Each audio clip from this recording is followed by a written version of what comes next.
All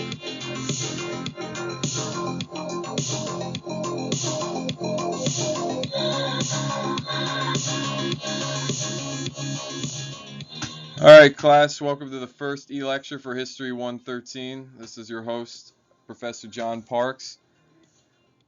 This lecture, right, this will be shorter than most lectures. We're going to look at the basis of the foundation of the Americas as sort of a new world, right?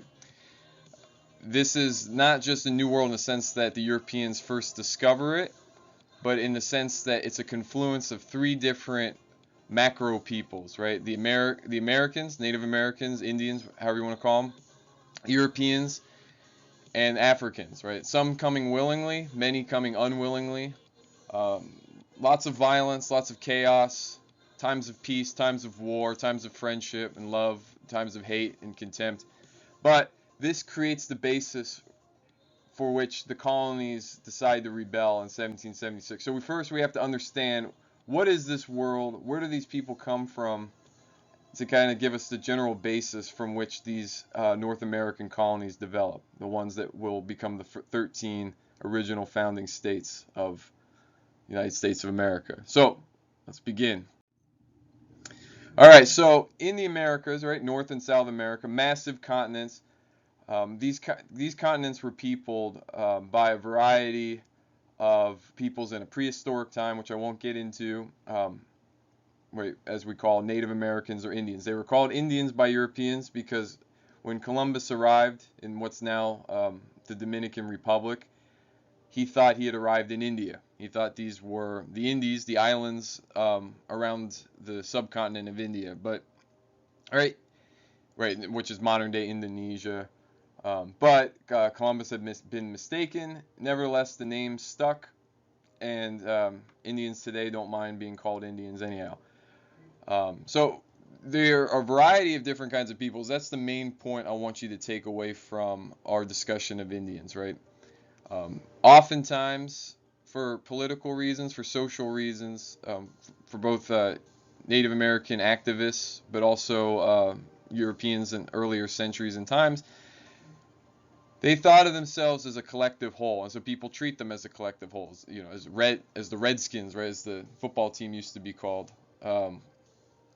And these Indians, right, were treated as just sort of a homogenous group, right? They were indistinguishable. They all were basically the same, right? But if you actually know any Indians, or you know the history of it, you know that's totally false, right? So as you can see from this map is we're just looking at the northeast. I'll show you a southeast map for the areas that will become part of the United States. But you can see all of these different kinds of people. These are all different nations of the Indians. Some of the names you might find a little bit more familiar, like a group that was known as the Delaware Indians, the Erie, which gives the name to Erie, Pennsylvania, the Ottawa, which is the capital of Canada. This is an important group I'm going to want you to remember, the Iroquois, because they were particularly powerful. But the variety of different Indians, I just want that to be clear. They spoke different languages. They did not see themselves as a common people. And they engaged in frequent, if not exactly brutal, warfare. We'll get into that. Similarly, right in the South, there are a variety of Indians. You might recognize the Cherokee, the Creek. Some of them give names to certain places, like the Biloxi or the Natchez in Natchez, Missouri, if anyone's from the Midwest. But anyway, all these people, all these nations, they spoke different languages. They engaged in forms of warfare. Some Native Americans, right, as we'll see, were very, very powerful, and some were basically insignificant. The same goes to the different peoples of Europe and Africa. There were massive, powerful empires, kingdoms, building, amazing edifices and structures, dominating other people for good and for bad. And then there are kind of tiny nations that are just trying to survive, maybe not as technologically proficient, not as competent in warfare or in building, but nevertheless, they exist, right? Right, so this is the key point I just want you to take away from here. right? As we've been saying, that the Americas are made up of many different kinds of people that we can generalize as Indians or Native Americans. Just in the same way as Europe is made up of a variety of different kingdoms who speak different languages, right? English, French, Russian, German, Spanish, Portuguese. The same way Indians are made up of different people speaking different languages that don't necessarily understand each other, like each other, or want to be with each other, right? Another key thing, a part of this diversity, is that Native Americans live in a variety of polities. And by polities, I mean different governments, different nations, different states, different ways of civilization, different ways of organizing labor, hierarchies, who's on top, who has to work, who has to do the bad jobs, that kind of thing, right? So you get a mix of things, just like Europe and Africa, we'll get to, has a mix of things, right? Um, for Native Americans, some of them, the smaller and less powerful ones, lived in what are called autonomous villages, meaning that the village made up of a couple hundred, maybe a couple thousand people. That's it, right? That's the political unit, and while they might belong collectively as a people to neighboring villages, each village deals with other villages separately. So if you're familiar with ancient Greece, you could kind of compare that to how, even though the Greeks considered themselves as a people, a single nation speaking the same language, worshiping the same gods, they were broken up into different cities like Athens or Sparta or Corinth and so on. They were also what are called, this is sort of a stupid academic term, but paramount chiefdoms, right? Paramount chiefdoms probably arose when one autonomous village gained enough power and wealth, either by conquest, theft, being in the right place with some resources, or being managed and led and governed by skilled leaders. One village ended up conquering other villages and sort of absorbing them as satellites, right? These villages didn't belong to the main village, but the paramount chief, the top dog, so to speak, um, he got to collect taxes and stuff from these other villages. So every year you had to pay so much money so you didn't get the crap beaten out of you, basically. And this kind of folded into making larger, more powerful units. And so for our purposes, the key paramount chieftain that we're going to deal with is the Powhatan in Virginia, and we're going to get to all that next week. And then there are also confederacies or even empires where all the different villages sort of formed into becoming something like a monarchy, where there was one key leader who kind of coordinated with other parts of their group. So that's what this is, this picture down here. There was one key, basically empire, confederacy in the southeast called the Chickasaw. They existed for a couple hundred years, were incredibly powerful by American standards. Their main city ended up called Cahokia, had over 10,000 people in it, which was equivalent to some of the major European cities in Western Europe, in the Middle Ages, in the 1200s, 1300s. And they ultimately collapsed, for complicated reasons, but the Europeans, when they arrived, the Spanish in particular in Florida, have some firsthand accounts of dealing with a powerful people that sort of pushed the Spanish out of Florida, who were led by a female empress who was carried around on a throne by either her servants or slaves. And in Cahokia, they built giant mounds of dirt. So that's what this picture is.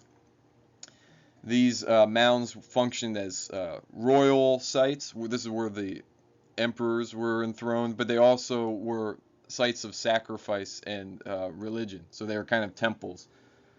So if you think of like Aztec pyramids, we're not going to really get into the Aztecs, but that's another instance of a powerful Confederate empire which sort of absorbs and dominates the other people. And when they collapse, the other people aren't really sad to see them go because they're being crushed and dominated. If you know anything about the Aztecs, right, the Aztecs brutalized some of their subject peoples. And so when the Spanish showed up, who in fact turned out to be not much better than the Aztecs in some ways.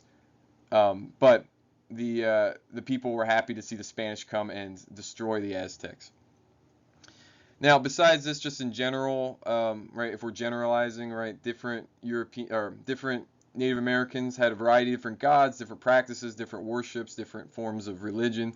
But you could collectively generalize them as one, they were they were monistic, meaning they believed not in a heaven and an earth, two different realms, but that the world was full of spirits. The heaven and earth belonged to a sort of single cohesive universe where the spirits of gods, animals, and men who had deceased, or even kind of prototype men who pre-existed all other men, they existed and had to be dealt with, right? If you pissed off an animal spirit, say the spirit of the deer, right, then your hunt goes bad and your people starve. So you had to kind of constantly, whatever you did in the world, whether it's walking through the woods, making a, having a family, making babies, planting your crops, hunting, going to war, everything was potentially religious, right? It's not quite normally how we think of religion, but that's how most people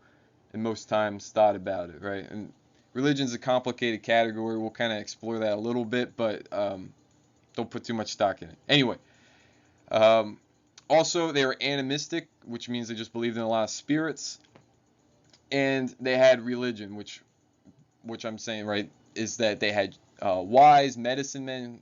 You could call them collectively shamans, people who could kind of read the spirits. They could find out what's going on. Right? Why am I sick? Why is this plague in the village? Why aren't my crops growing? Where is where's the rain? Why did we lose in war? These sorts of things. These shamans could discern these things and figure out what people were supposed to do. Also, right, they would lead these kind of ritual renewals, whether for crops or for success in war or defense against plague, or for, it's even, kind of operate at an individual level. Individually, people engaged in sacrifices and rituals to say, I want this girl to sleep with me. I hate this guy. He took my stuff. I want revenge. I want to have a baby. I don't know, this guy's successful and I'm jealous and I want some evil god to punish him and make him sick. The variety of human emotions, whether petty or noble, that would motivate people to talk to the spirits, ask for help, and sometimes, be forced to give something in exchange. All right. All right. So Africa, just like Europe, just like the Americas, is full of a variety of different peoples. We'll get to some of the more distinct elements to it in just a second, but I just want you to look at the map and just see how many different peoples, right? This is a pretty low-key map, so it's not even telling you that much. It's just trying to kind of give you a sense of the major empires, which isn't including the vast majority of peoples who lived in small villages or something kind of like paramount chiefdoms, where one village kind of dominated a few other villages, right? This map is just looking at empires, and as you can see, there's over a dozen. Just like Europe, very powerful. Some are very powerful, like we'll talk about the Songhai. In Ethiopia in its sort of remote way, but some of them you don't even hear of, right? The Luba, you don't know who those are, right? That we're not going to get into all that, but it's just to be clear, right? Africa was a diverse place, had lots of people, lots of different interests. They didn't see themselves as black people, right? And we're going to get to race and the development of racial consciousness and why that happens in history. At this point, right, they saw themselves as peoples belonging to different kingdoms and with different languages, different histories, different religions, so on, right? All right, so as you saw on the map, different kingdoms. Some of them were tiny, some of them were powerful empires, right?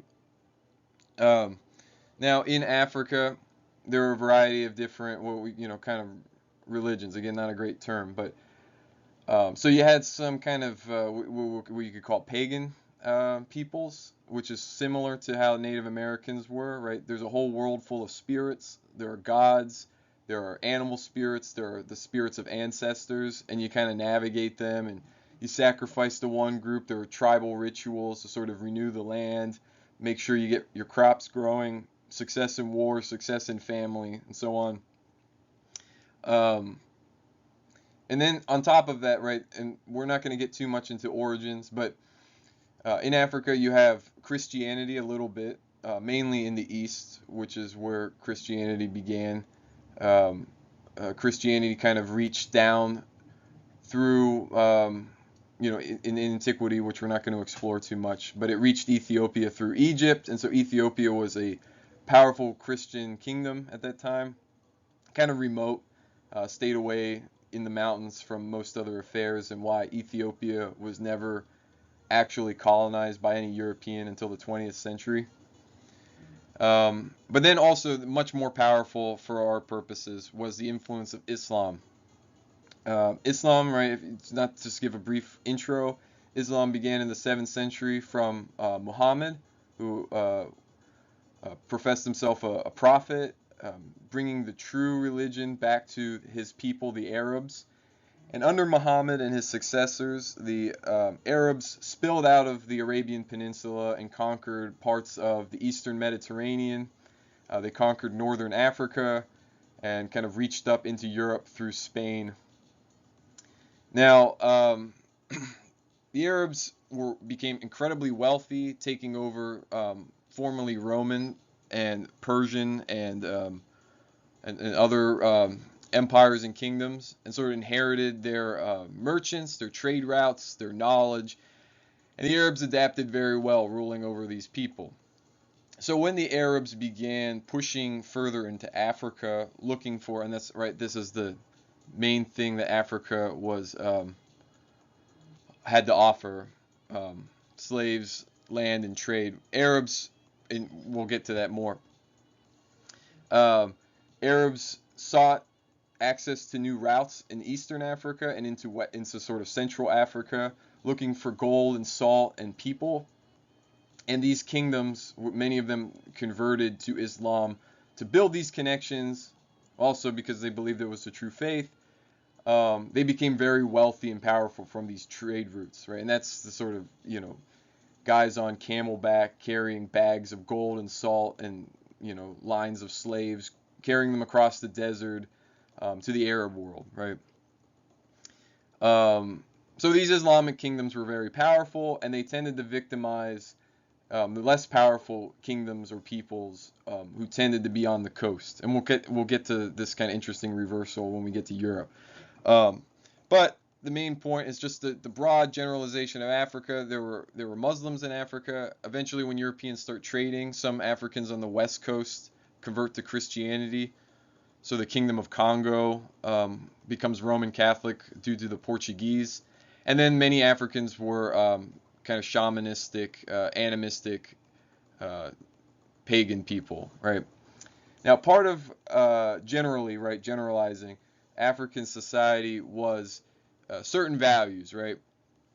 So slaves were considered the main form of wealth. If you look at the continent of Africa, it's massive, right? That picture I showed you didn't give you the right scale, but the continent of Africa was huge, and land was easily accessible. Very much unlike Europe, where land was inaccessible and there were too many people, right? So unlike Europe, where land was valuable and people not so much, Africa, people were valuable and land not so much. You needed people to work the land to make it even valuable in the first place. So for Africa, slavery was huge. That was your form of wealth. That was your form of power. If you were a king, usually that meant you owned hundreds, if not thousands, of slaves. But just want to make this clear, and we're going to get into this more in the next lecture. There are a variety of different kinds of slavery. So in Africa, generally, in places like the Songhai and then the Mali Empire, slavery kind of pervaded every level of society. And if you were a slave to a wealthy person, that usually gave you incredible access to power. So if you were the emperor's slave, that probably put you in the position of what we would call today, the treasury, prime ministership, right? The people who run the government. Generals sometimes were slaves serving on behalf of the emperor. And right, why would he do that? Because you don't want a general to turn against you and to fight you, right? So if you strip him of all of his social privileges, and this didn't always work, sometimes slaves ended up becoming emperors, turning against their master. But if the general and his army belongs to you literally, then it's easier to control than dealing with somebody who's technically your equal. So, if you were a slave of an emperor, that actually wasn't too bad, right? Many times slaves would own slaves, and in the case of imperial slaves, sometimes slaves own slaves who own slaves, right? Slaves could build their own wealth. It's a little confusing. We're not going to get too much into it, but just to show you, like, slavery can be a lot more complicated than the normal vision we're used to with 19th century American chattel slavery. It didn't mean it wasn't brutal, but being a free person can be also brutal in different ways. Life was generally brutal. Life is, I don't know. Anyway, the point being that slavery was quite normal to Africa in its own particular ways, and within society, right? Not like the American form of slavery. Slaves could get free in their own life and use their master's kind of access and privileges and sort of build their own family and then get their own slaves, right? That was the main form of wealth. So it's a much more complicated social mechanism, but the point here is just to explain when Europeans show up, why do Africans begin selling them slaves, right? Why did the one people sell, right? Especially if you think, oh, all of Africa is full, it's black people, right? Why would they sell their own friends, family into slavery, right? That seems really perverse. But again, these are different kingdoms with different agendas, selling different people who, they treat as total strangers, who owe nothing to them, selling them to make, money, right? Europeans had some wealth and they had interesting goods that Africans didn't have before, right? Especially the firearm, the gun. So that trade relationship, and we'll explain more about the dynamics of how that really started. That's where that began.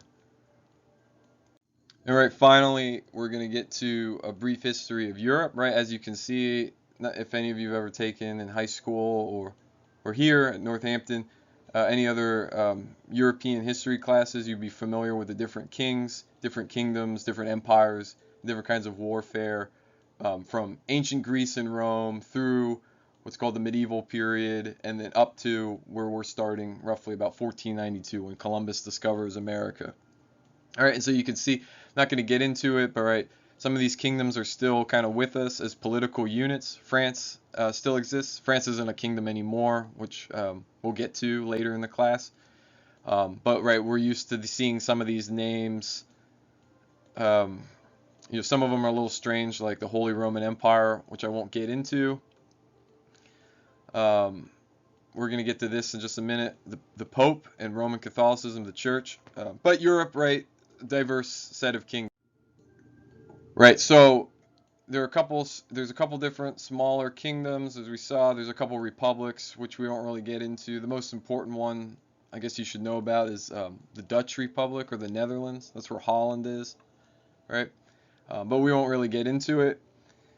In Europe, there was a mix of different labor regimes, right?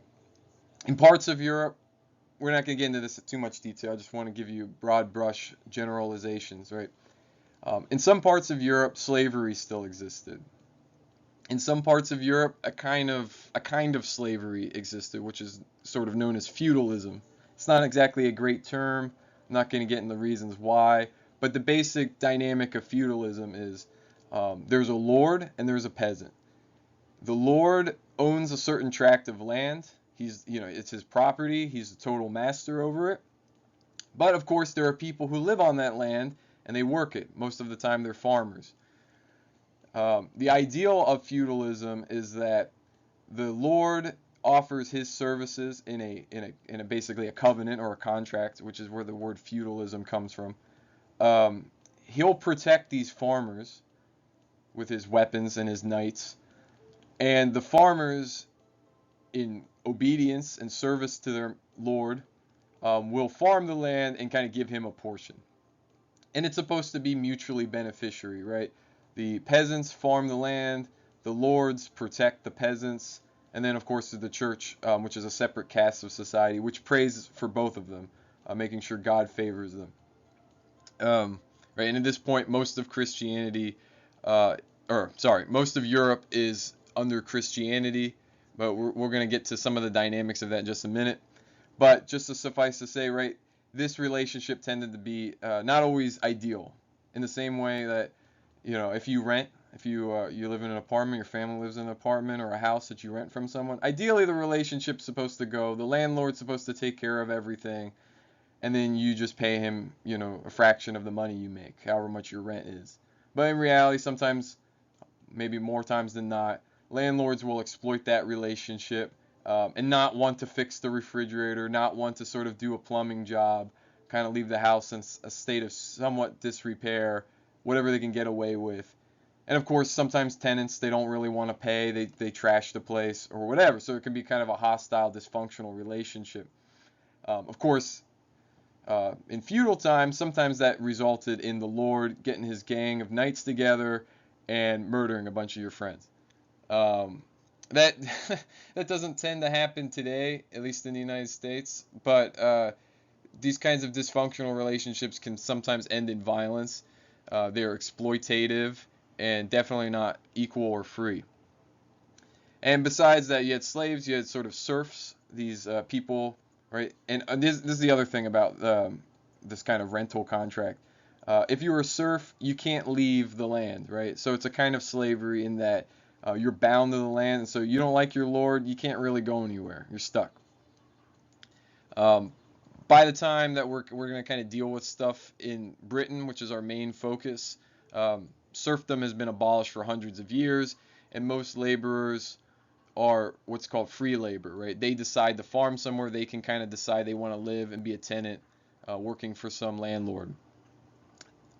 All right, so real briefly, European history, just because it's the most relevant to our class. Right, 1492, Columbus discovers America. Why does he discover America? Why does he take a ship? Why does he kind of go out looking for India, right? It has to do with this. In 1453, the Eastern Roman Empire, which is in modern-day Turkey, finally falls to the Turks, which is kind of a building up mounted horseback, pretty violent empire that slowly chipped away and destroyed Rome. They basically replace it, but Western Europeans didn't always have the best relationship with the Eastern Roman Empire, but the Turks were even more difficult to work with. Turks expected more payment to sort of get access to Asia. And why did Europeans want to go to Asia? Part of it was luxury, so things like cinnamon, things like, a variety of different spices, silk, what are called luxury goods. Many of them came from Asia, particularly China and India. But the only trade route was through what was the Eastern Roman Empire, now the Ottoman Turkish Empire. And so Europeans were trying to find a new way to get around the Ottomans who were strangling the trade. Also, it didn't help that there was some beef, mainly due to religious violence between Christians and Muslims out east, but we're not going to get into that too much. Now, the main European powers to start seeking for a way around that were kind of the most wealthiest and the most militant were the Spanish and the Portuguese.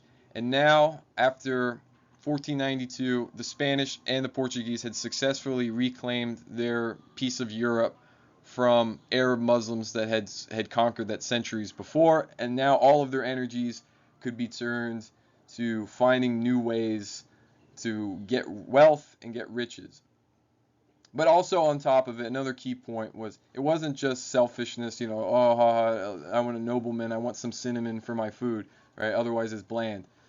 No, they also sought for spices like black pepper, which Europeans could not create on their own. And black pepper was really important, not just to spice their meals, but it was a preservative. So if you covered meat in black pepper, it would last longer. So black pepper was key to sort of keeping food supplies for Europeans, and the fear was without access to this, people might starve to death. So there was an imperative, not just for the rich, but also for the poor and everyone in between, to make sure the kingdoms don't fall apart, they have to find a way to India. So they start building ships, trying to explore. Eventually, right, 1492, Columbus tries to make a trip to India, and he crashes into the Americas. Now, roughly at the same time, and I'll kind of get into this a little bit more in another lecture, but Christianity in Europe is split apart during an event called the Reformation. If anyone's familiar with this, this is the split between Roman Catholics and what's generally known as Protestants. It starts in 1517, roughly, in a kind of legendary event of Martin Luther, who's this critic of the church. He's a priest of the church. He's not happy with some of the practices, so he nails a list of grievances to the cathedral door in his town and sort of sparks off this major debate that splits apart Europe. Now, the key thing to take away from this event is just that now Europe has a sort of fractured religious identity. Some kingdoms are going to be Protestant, some kingdoms are going to be Catholic, and even within Catholic and Protestant kingdoms, right, there's going to be a mix of different people. So even if, so for example, right, France will have a majority Catholic population, but have a very influential, powerful Protestant minority. And that minority, who reaches all the way up to sort of potential claimants to the throne, will actually cause a civil war, what's known as the French Wars of Religion. We're not going to get into that, but it's just the point being, this, it's not just, oh, it's interesting, let's just study religions. What are the things that people do which we find either normal or weird, interesting or boring. But the point is that European society melted down because of Reformation. It initiated a series of very complicated wars, which aren't motivated mainly by religion. Religion was only part of it. Economics was part of it. Politics was part of it. Efforts at people to try to grab land or to cut out their enemies and destroy them. The Reformation just sort of gave an impetus to that. It was a motivation. It was a sort of shot in the arm to kind of set rivalries in hyperdrive. So kingdoms started to divide themselves by how they fell on the divisions of the Reformation. Were you Protestant? Were you Catholic? And both Protestants and Catholics could be brutal to each other. Catholics massacred Protestants. Protestants sometimes massacred Catholics. Different Protestants, and we're not going to get into all the varieties of them. I'll kind of highlight some of them as we go along in different lectures. But sometimes Protestants fought each other and caused a lot of social chaos. And it's from that mix, right, that other kingdoms besides Spain and Portugal, right, and you can kind of figure out which kingdoms had influence in the Americas and elsewhere by the languages that they speak, right. So the Spanish and the Portuguese, they go to the Americas. So most of the Spanish-speaking part of the Americas was controlled by Spain. Similarly, in Brazil, they speak Portuguese, so that's how you know that's where the Portuguese settled. And also, more importantly, and we'll get into why in another lecture, but they also settled the Caribbean islands, which tended to be far more valuable than the vast tracts of land in Central and Southern and North America. Though that's more complicated, right? The Spanish got a lot of wealth from Mexico and Peru because of the silver there. But we'll get into why the islands were so important in the next lecture. And so finally, right, my personal expertise as a historian of Great Britain, right? It's a little island on the corner of a map. That's where we get our language, English. And those are the people who found the North American colonies, which gives sort of the cultural, political, social, economic basis of what begins as the United States. And we'll get into that more. But rather than kind of talking about France or Spain, I want to give a brief history of England, right? So that you understand the kinds of people that are showing up in the colonies that we're going to be talking about. So first, England on the eve of the Reformation, 1517, it had been rocked by a kind of civil war. That's called the War of the Roses. It was a fight between different noblemen over who got to be king of England. It ultimately results in the enthronement and the end of this civil war by a guy named Henry VII. We're not going to get into him, but his son, who becomes really important for our purposes, is Henry VIII. Henry VIII, right? If you know anything about English history, you're going to know Henry VIII is famous for how many divorces he had. Now, when the Reformation comes to Europe, right, this division over what Christianity is about, and I'll just briefly get into this right now. The main thing about the Reformation was trying to understand the role of the church in Christian theory, right? Was how did the church relate to salvation? And had the church been faithful to the teachings of Jesus Christ and the apostles, right? Um, if you don't know what any of that means, you can kind of Wikipedia, you look up Jesus Christ, look up Christianity, read through it. I can get into all of that. But Luther wasn't the only one. There was a movement in Europe called humanism, which is also linked to what's called the Renaissance, which focused on returning to original classics. They thought society had kind of gone wrong. Medieval society had become kind of corrupt, degraded, backwards, sort of stupid. And instead, they turned to ancient texts, which you might think is kind of funny because why would you look backwards if you want to go forwards? But that's why, and that's sort of my shtick about history. Um, Actually, if you want to be a real revolutionary, if you want to be a thinker, if you want to have innovative ideas, trying to think about things from the modern point of view forward generally tends to make you kind of dull and stupid, and you just end up repeating stuff. If you want to be actually kind of insightful and have vision about things, you got to look backwards and try to make sense of where you came from, so that you can have a better sense of how to change the future, or how to protect the future, or however you want to think about it. So these they're called humanists, not because of in the sense that we use it today, secular humanism, about how humans are more important, and sometimes that has an anti-religious kind of spike to it. Humanists in the sense that they wanted to return to the classic studies of man, right? They wanted to read ancient texts. They wanted to read ancient Romans, ancient Greeks. They wanted to read their Bible in the original Hebrew and Greek. So they returned to these texts, and they were shocked to discover how screwed up things were, right? They would say, there are no popes in the Bible. There's no cardinals in the New Testament. Jesus Christ did not appoint 7 sacraments, right?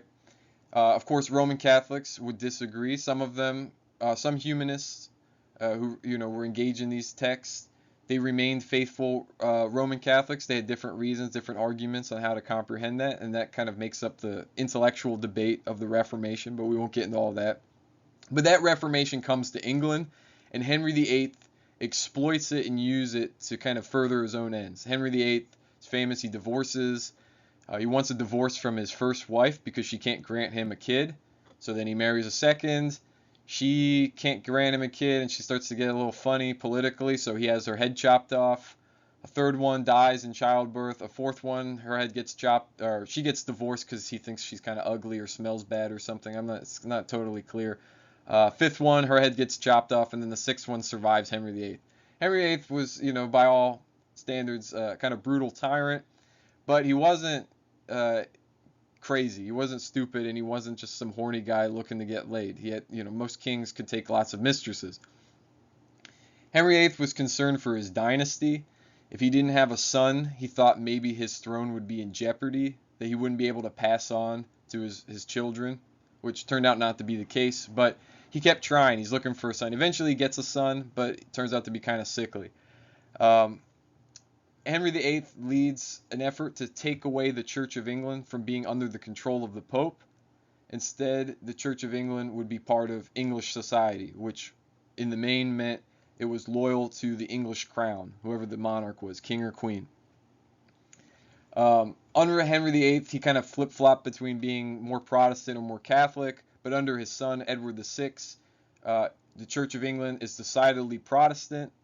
Edward VI dies kind of young, succeeded by his sister, who's known as Bloody Mary, and then ultimately with Elizabeth.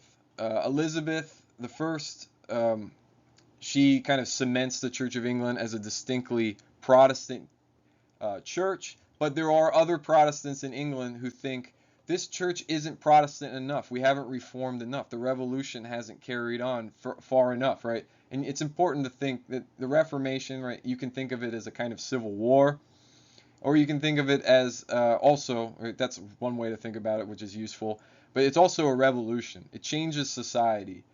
Some ways better, in some ways worse. It uproots people. There's lots of chaos. There's social unrest. People march against the government. People get into fights. There's ultimately a civil war in England that we're going to talk about in just a second. But the Church of England under Elizabeth solidly becomes Protestant, but there are people who are pushing the church to reform even more, and they're known as Puritans. And we're going to talk more about this binary between thinking of Catholic and Protestant. I'll tell you more about what that means in another lecture, but just write that down. The key thing is that the Puritans think that the church is still too Catholic and needs to be pushed in a more Protestant direction, needs more reform, right? Won't get into all the specifics, but that ultimately leads into a civil war. Part of this is religious, like I said, about the state of the Church of England, whether it's Protestant enough, whether it's reformed enough or not. But it also has to do with the growing wealth and power of the landed aristocracy in England. So people, right, are getting money from trade. Elizabeth initiates what's called the Virginia Company to go to the Americas, and we'll talk about that more. Right, because of the issues between within the Church of England and those on the outside, some people flee to the Americas to escape, which is where we get Massachusetts. But this sort of fighting the wealthy growing power of an aristocracy, and even some of the kind of small landholders, they don't like the way the monarchy's acting. The monarchy becomes kind of more bossy, I guess, to put it in a kind of simple way. And this is part of the reasons why a civil war is initiated, split between the king fighting against Parliament, which is, Parliament, it's a common common body of government throughout the world. But if you're not familiar with those terms, you should probably Google Parliament so you can know what it means. But it's kind of like Congress in America. It's elected representatives. Not all of them are elected. Well, I'll explain how the English Parliament works in another lecture. But just suffice to say, the king and Parliament go to war. Parliament ends up being victorious, but doesn't want to pay the army. The army gets upset, throws out a bunch of people in Parliament who won't pay them, and then England transforms into a military dictatorship under a guy named Oliver Cromwell, who leads the charge in having the king, who is now captured at this time, Charles I, gets his head chopped off, which was a kind of exceptionally brutal and kind of shocking thing in this society where monarchs were considered to be, if not really special, kind of God's favorite people. To some extent, they were almost considered God on earth. So this was almost like killing God for some people. Nevertheless, this movement doesn't really last. Cromwell tries to stabilize it, and England becomes a republic. But when Cromwell dies, the kind of wealthy oligarchs, the rulers, the few people who kind of benefited from this reign, decide that this form of government isn't working for them anymore. So they invite Charles' son to the throne, whose name's Charles II, and he restores the monarchy. Now, during this period, and we'll get to a little bit more of this in a lecture, but we won't cover it too much, Cromwell is very ambitious. Cromwell wants to expand England's empire. He wants England to be more like Spain, but doing it in the right way. Spain, where it controlled Mexico, Peru, right, all the Spanish-speaking parts of America, which are huge. So Cromwell wanted to kind of break in on that. He ends up invading Jamaica and taking that for the English, which is why, in case you're wondering, that's why Jamaica speaks English. Cromwell conquered it from the Spanish, who took it over from the native peoples that were living there. When Charles II comes to the throne in 1660, and then his successors, England doesn't really change this policy. England now is invested in kind of building some kind of empire throughout the Americas and preserving it. We'll get to that, in the next lecture. I'll be more detailed about Virginia and Massachusetts. and we'll get to even Pennsylvania to talk about that. But just to suffice to say, right, these colonies began as basically business ventures, and they ended as government conquest, right? Invading parts of the world and adding it to your own empire so you're more powerful, so you can fight your rivals. And in England's case, their main rival at first was Spain, and then in the 18th century, in the 1700s, it will become France. So in the next lecture, we're going to start to build up. Well, actually, the next 3 lectures, we're going to kind of build up how did the English Empire or also the British Empire after the Union of Crowns. But that you don't have to get into that. But we're going to explore how does the British Empire build and kind of define itself, and how the Americas became a very powerful, or not so much powerful, but a very proud member of the British Empire, and then ultimately turning against it, and all the different facets about how this society builds up. So until then, uh, hang in there. Again, I'm sorry that these are e-lectures. I wish I could see you guys in person, but I figure this is easier than doing Zoom meetings. If you have any questions or concerns, or you actually want to do Zoom meetings, so we can be in person or virtually in person, I guess, feel free to email me. Again, my email address is jparks@northampton.edu, which is on the syllabus. So, but if any of you have any questions, concerns, if you have any comments, if you want to offer any kind of recommendations for these PowerPoint slides, or how these videos are going, or anything in the class, feel free to reach out, email me, and we can figure that out.